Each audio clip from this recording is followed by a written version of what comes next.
প্রথমবারের মতো Asian cup খেলতে যাচ্ছে বাংলাদেশের নারী ফুটবল দল।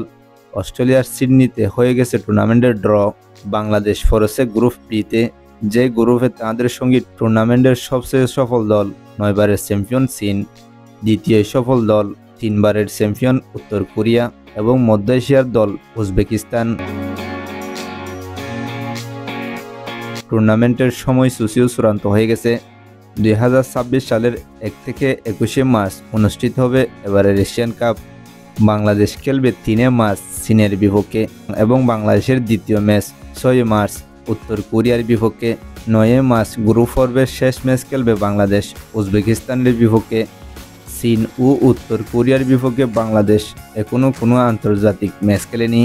গ্রুপের তৃতীয় দল উজবেকিস্তানের বিপক্ষে বাংলাদেশ নারী দল খেলেছে মাত্র একটি ম্যাচ, সেটিও 14 বছর আগে 2011 সালে ঢাকায় এশিয়ান কাপের বাছাই পর্বের সেই ম্যাচে 3-0 গোলে হেরে গিয়েছিল বাংলাদেশ।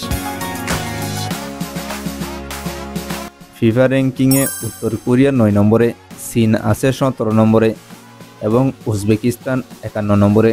বাংলাদেশ আছে 128 নম্বরে।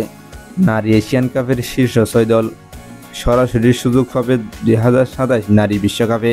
সেমিফাইনালে ওঠা 4 দল ও কোয়ার্টার ফাইনালে বাদ পড়া 4 দলের মধ্যে প্লে-ইনে জয়ী 2 দল সরাসরি যাবে ব্রাজিলের অনুষ্ঠিত বিশ্বকাপে।